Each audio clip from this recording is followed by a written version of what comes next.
welcome to Dungeon Dwellers Podcast. I'm your host, Justin. We're on our latest movie review for Fantasy Month. I told myself I wouldn't review Lord of the Rings because, it's like when everybody thinks about what are the best fantasy movies, everybody thinks Peter Jackson's Lord of the Rings movies. But, nobody talks about that much the animated movies that came out in the late 70s, early 80s. So I figured, I'll do it for the Zoomers. Where did I put my copy? I got it right here. Yep. Also, we're not gonna talk about the recent bullshit that occurred today.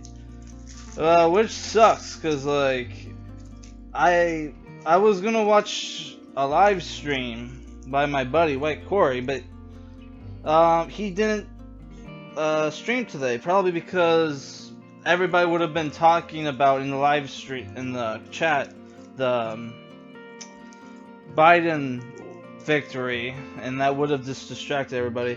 To deal with my current depression, sadness, I'm going to drink a beer, and the beer I have here is a stupid fucking wrapping on the top. It's Leffe, a strong beer. It has it says Anno 1240, and there's a picture of church or something. It's from Belgium, which that's cool. It has 6.5 alcohol, which is I thought it was in the light beer section, because I don't drink beer normally, right? I don't really drink at all. I drink I get drunk maybe twice a year, right? So I wanted light beer, but I end up getting strong beer instead. So let's just open this up. It's supposed on the thing it says it's supposed to taste like caramel. So let's try this. For a strong beer, it's not bad. Doesn't taste that strong. I usually drink light beer. This is fuck! It went down the wrong hole. Oh my god. So let's get on the review. This came out in 1978. They say it's animated, but it's rotoscoping. So if you don't know what rotoscoping is when they film actors and they draw over the frames, right? So to make it look like a cartoon. So because so it makes the movie look very weird, because it looks like a cartoon, but the characters move weird, and that's because you're watching actors move, do all the moving and shit. It's not animated. It's not a traditional animated movie. So you're watching actors act out the scenes while they draw over them and make them look like cartoons, right? So that's what rotoscoping is, and the 80s and whatever, they would use that to make special effects and shit. So laser blasts and the ghost scenes and Highlander and probably and Ghostbusters probably had rotoscoping special effects as well, right? So this movie, it looks a lot like if you ever seen Fire and Ice, that kind of movie. I don't know if that's also a Ralph Bakshi movie. Maybe I'll review that as well. So the movie, I'll just get into the movie. Is basic. It's not just the Fellowship of the Ring. The first hour of the movie, it's a 2-hour and 12-minute movie. The first hour of the movie, it's the Lord of the Rings, and then the second movie is the Two Towers. So you're getting 2 movies for the price of one, which is pretty cool, right? So if it's really cool, because if you're not in the mood to you're in the mood to watch Lord of the Rings, but you don't want to watch 9 hours, right? Of the Peter Jackson movies, the special editions, I think are 3 hours each. I could be wrong, but it's basically 6-hour, 9-hour movies, right? To watch all 3. Here, it's you have the Fellowship of the Ring, which has also the two towers in it, and then you have the follow-up, The Return of the King, right? So let's go on to the cast of who plays who. You have William Squire as Gandalf, John Hurt as Aragorn. John Hurt was in the V for Vendetta movie as the English Adolf Hitler character in that movie. What was his name? Sutler or something? Anthony Daniels as Legolas. So Anthony Daniels from Star Wars, who played C-3PO. You have Simon Chandler as Merry. Norman Bird as Bilbo. I don't know who that is. Peter Woodthorpe as Gollum. Philip Stone as Theoden. He's like the king of Rohan. Which that character's in the second part of the movie, The Two Towers. Philip Stone is the butler guy from fucking from what's that movie? The Shining. And you got Annette Crosby as Galadriel. John Westbrook as Treebird. Who else?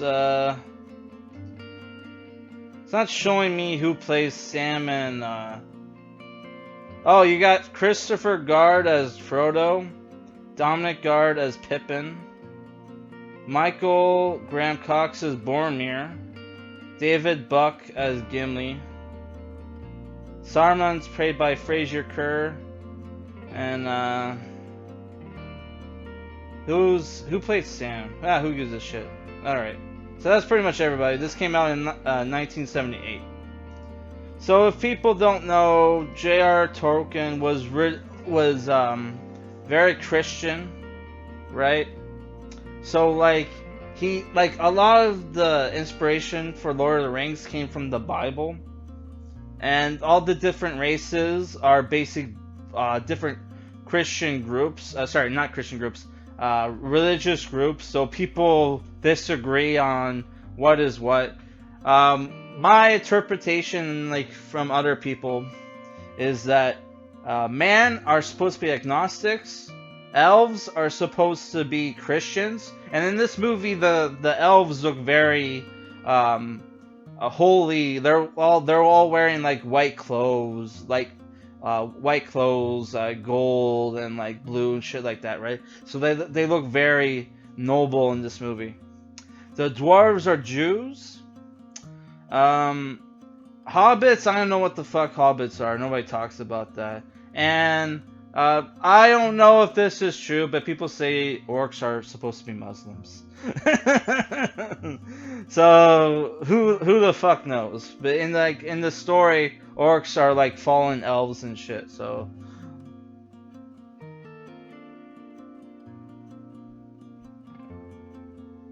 sorry, my mom is celebrating. Even though we're Canadian, she's celebrating the victory, the Biden victory, which is we all know like the shit was rigged because I stayed up late watching the election. He was winning all night. Trump was winning all night, and out of nowhere at 4 a.m.